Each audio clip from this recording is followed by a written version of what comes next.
Salam, hər vaxtınız xeyir olsun. Bugün 9-cu sinif bütün bölməyə aid sınağın izahına baxırıq. Sual 1. Zülalların hansı quruluşunda fəza quruluşlu konfigurasiya yaradır? Zülal molekulu kürəcik və yaxud da ki, qlobula şəklini alır. Birincili quruluşda bilirik ki, xətti quruluşa malikdir. Arada amin tuşları arasında peptid rabitəsi var. İkincili quruluşda peptid rabitəsi ilə yanaşı spiral şəklində vurularaq hidrogen rabitəsi də əmələ gəlmişdir. Üçüncülü quruluşda artıq fəza konfigurasiyası kürəcik, yumaq formasına almışdır. Dördüncülü quruluşda isə artıq qlobulalar bir-birlərinin yaxınlığında yerləşərək qeyri-zülali hissəciklə bir-birlərinə birləşirlər. Məsəl üçün, çəkdiyimiz hemoqlobindir. Hemoqlobində hem dəmir hissəciyi vasitəsilə birləşmişdir. İkinci, verilən funksiya zülalın hansı funksiyasına aid edilir? Birləşdirici toxumalara daxil olan kollagen, tüklərdə, dırnaqlarda və dəridəki keratin, damarların divarında elastin, bunlar hamısı inşaat funksiyasına aiddir. Düzgün olanları seçin. Zaxari Yansen ilk mikroskopu ixtira etmişdir olacaq. Robert Hooke hüceyrənin hüceyrə divarını görmüşdür. Bəli, ilk dəfə palıd ağacının mantar qatını müşahidə edən zaman orada arı şamına bənzər hissəciklər görmüş və həmin hissəni hüceyrə adlandırmışdır ki, bilirik ki, orada hüceyrə divarını, yəni qılafı görərkən hüceyrə divarını da görmüşdür. Robert Brown bitki hüceyrəsində sferik fiqur görür, sonra onu nüvə adlandırırdı. Bu fikir də doğrudur.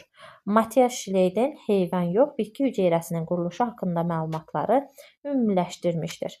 Karl Bell hüceyrənin canlı orqanizminin həm quruluş, həm də inkişaf vahidi olduğunu irəli sürübdür. Deməli, cavabımız olacaq B, C və Y variantları. Xəstəliklərin yoluxma yolları və zədələndikləri orqanlara aid verilənlərdən düzgün olanları seçin. Qrip hava damcı infeksiyasıdır, əsasən tənəffüs yollarını zədələyir.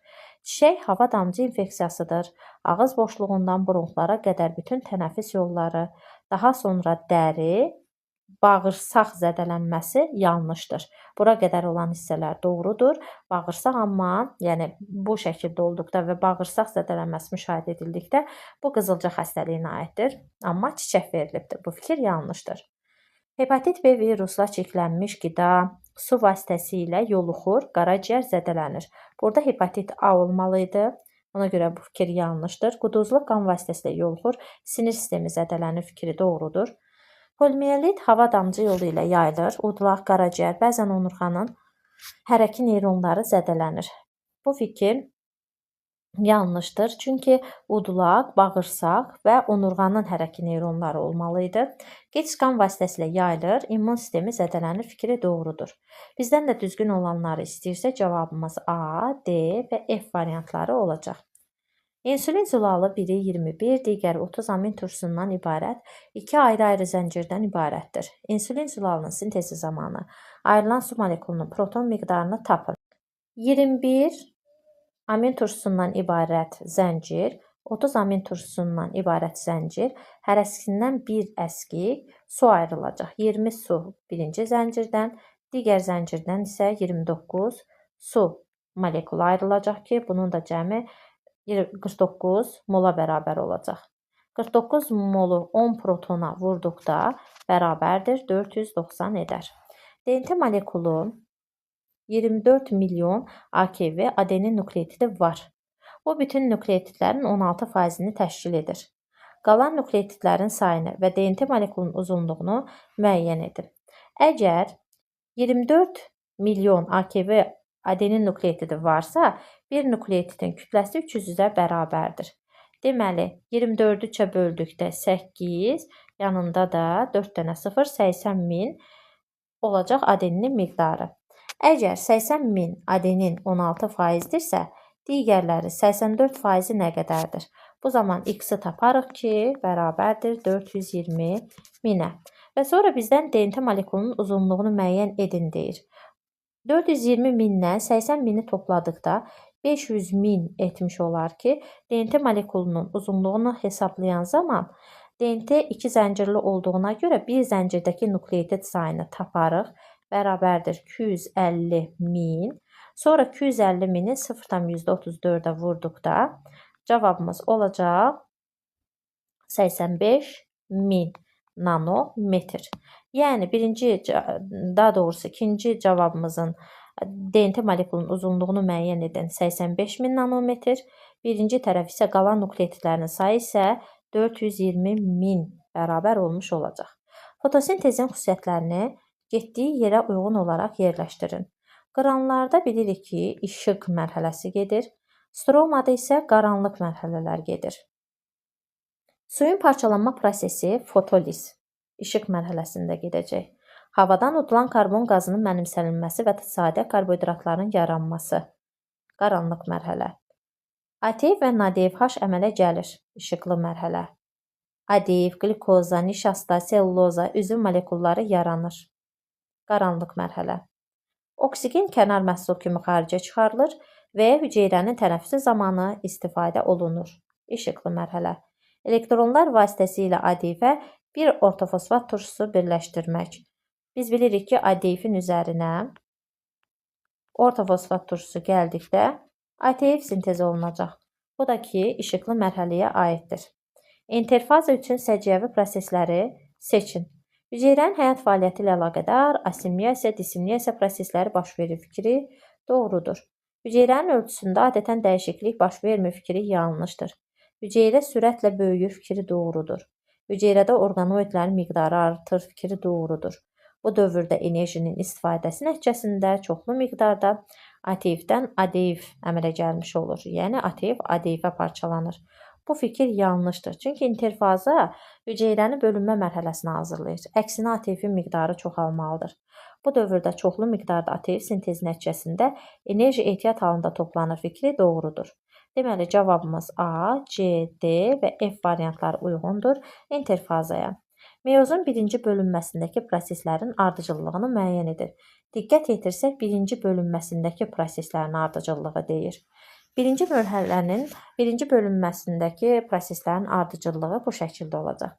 DNT-nin ikiləşməsi interfazanın ikinci mərhələsi, yəni sintetik mərhələsində baş verəcək.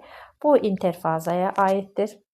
Birinci bölünməsindəki proseslərdən birinci xromosomların spirallaşması baş verəcək. Xromosomların spirallaşmasından sonra homoloji xromosomların yaxınlaşması, aralarında crossinq over, homoloji xromosomların ayrılması, sonra isə bölünmə vətərinin əmələ gəlməsi olacaq. Həm tomurcuqlanma, həm də fraqmentasiya üsulu ilə çoxalan canlılar aşağıdakılardan hansılardır? Həm süngərlər, həm də bağırsaq boşluqlular həm tomurcuqlanma, həm də fraqmentasiya üsulu ilə çoxalırlar. Qeyri-cinsi çoxalmaya aid xüsusiyyətləri seçin. Çoxalma sürəti yüksəkdir. Çoxalma sürəti yüksək deyil. Qız fərdlər valideynlərlə eynidir. Qız fərdlər valideynlərlə eyni deyildir. İrsi material yenilənir fikri yanlışdır. Daha qədimdir. Məsəl üçün, bakteriyalar arxa erasında əmələ gəlmişdir. Sadə bölünmə yolu ilə çoxaldığına görə bu doğrudur. Daha sonra yaranmışdır fikri yanlışdır. Yəni, düzgün cavablarımız A, C, Y variantlardır. Dolayı yolla inkişaf edib pup mərhələsi olmayan canlılar qrupunu seçin. Dolayı yolla inkişaf edib pup mərhələsi olmayanlara aiddir düz qanadlılar. Qalan hər birində tam çevrilmə üsulu ilə gedir və pup mərhələsinə rast gəlinir. Qara siçovulun iki əkiz növünün məlum olması morfoloji kriter üçün istisnadır. Darwinə aid cümlələri seçin. İlk dəfə üzvü aləmin təkamülü barədə elmi nəzəriyyə yaratmışdır. Lamarck. Təbii seçmə təkamülün hərəkətverici qüvvəsidir. Hətta hərəkətverici qüvvə Darwinin adı ilə adlandırılır. Orqanizmlərin sistematikasını yaratmışdır. Linni. Heyvanların sistematikasını sadədən mürəkkəbə doğru təkamül qaydası ilə yaratmışdır. Lamarck. Növlərin çoxşəkilliyi müxtəlif şəraitdə baş verən təkamülün nəticəsidir. Darwin. Verilmiş orqanoidlərdən hansıları birlikdə müşahidə etmək olmaz. Biz bilirik ki, ali bitkilərdə hüceyrə mərkəzi olmur. Hüceyrə mərkəzi yoxdursa, yanında xloroplast da olmayacaq. Çünki xloroplast ali bitkilərdə mövcuddur. Uyğunluğu müəyyən edək. ATF sintetaza polipeptid zulaldır. Yəni, ATF sintetaza onsuz da bilirsiniz ki, belə deyək, fermentlərə aiddir. Sintetaza yazılmalıdır. Bəli, fermentlərə aiddir. Fermentlərdə zülal tərkibli olduğuna görə polipeptid olacaq. Interferon zülaldır. polipeptidlərə aiddir. DNT polinukleotidlərə aiddir. Xolesterol mürəkkəb maddədir, amma polimer deyildir. Nişasta isə polisaxaridlərə aiddir. Aşağıda verilmiş canlılardan hansılar dolayı yolla inkişaf edir?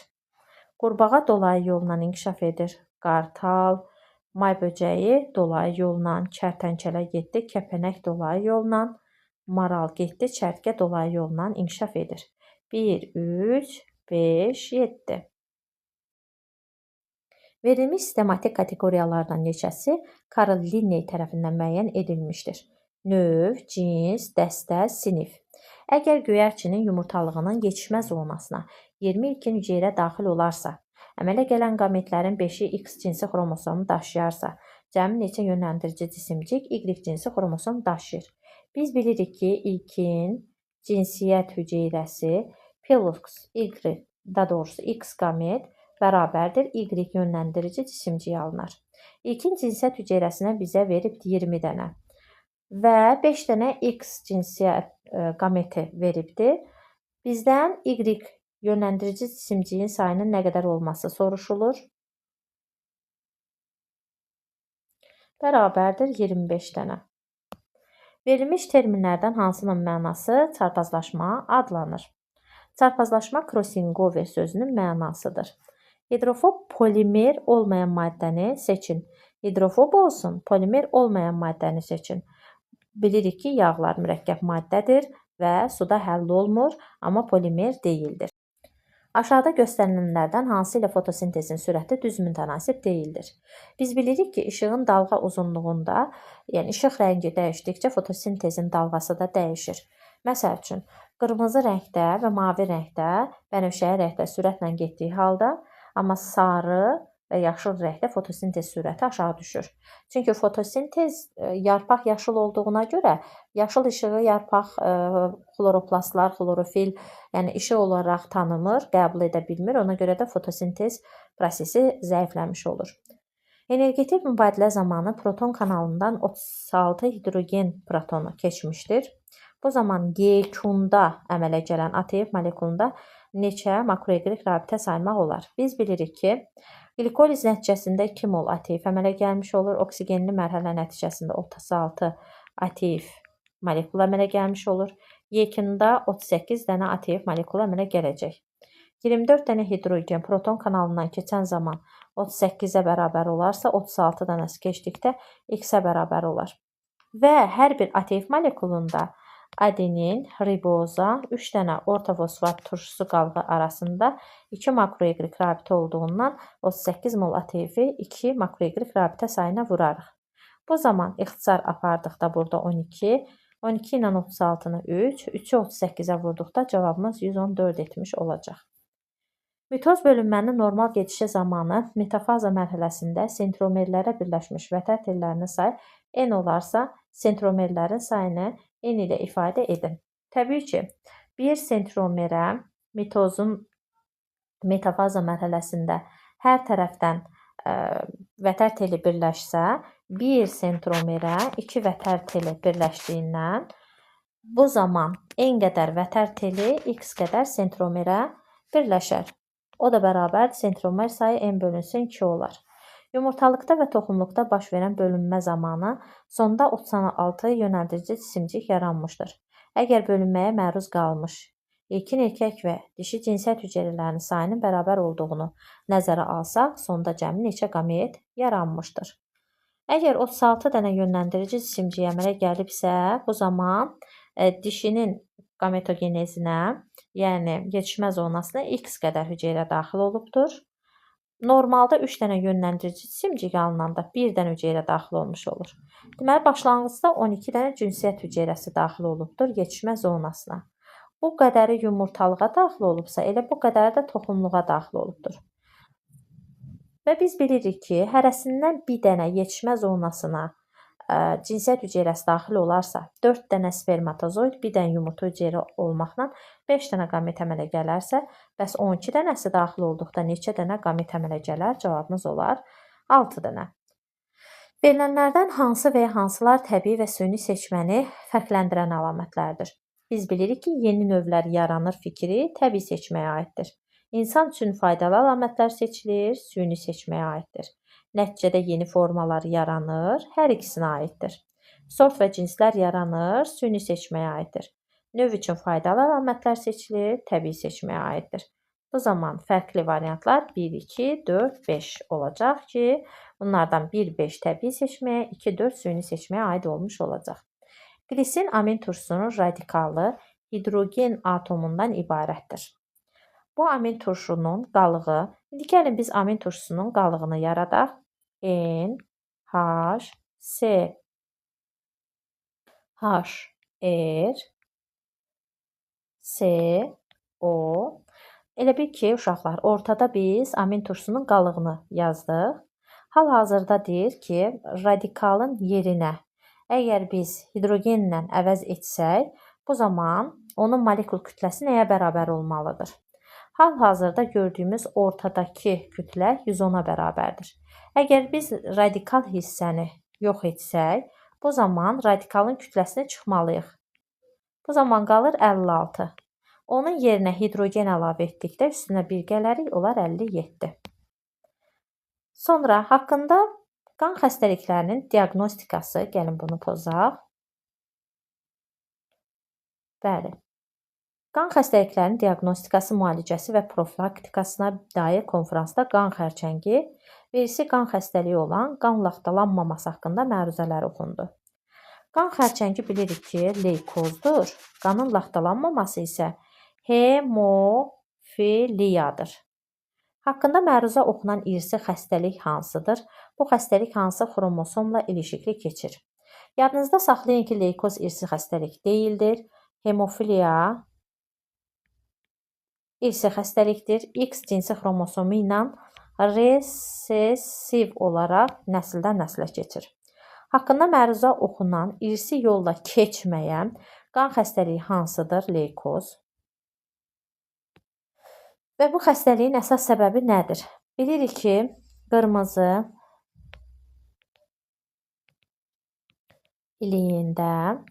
sümük iliyində bütün qanın formalı elementlər əmələ gəlir. Leykoz xəstəliyində isə ən çox leykozitlər əmələ gəlmiş olacaq. Haqqında məruzə oxunan irsi xəstəliklə doğulmuş oğlan uşağının valideynləri sağlamdır. Əgər sağlamdırsa, demək ki, ana daşıyıcıymış. Ata isə X-i 1 olduğuna görə, yəni biz məcbur onu hemofiliya xəstəsi etməməliyik. Bu zaman ana daşıyıcı olmalıdır ki, doğulan uşaq da xəstə olsun. Bu zaman anadan 2 qamet alınır. X böyük H, X kiçik H, atadan da 2 qamet alınır. X böyük H, Y. Ananın X-i ilə atanın X-ini çarpazlaşdırdıqda alınır X böyük H, X böyük H. Ananın X böyük H-ını bu dəfə Y ilə çarpazlaşdırdıqda alınacaq X böyük H, Y. Deməli, sağlam qız, sağlam oğlan. Bu dəfə atanın sağlam XH ilə ananın xəstə geninin daşıyıcısı olan X-i birləşdirdikdə daşıyıcı qız və bu dəfə də ananın xəstə daşıyıcısı olan X-i ilə atanın Y-ni birləşdirdikdə xəstə oğlan alınır ki, bu da ümumi nəslin 25-25%-ni təşkil etmiş olacaq.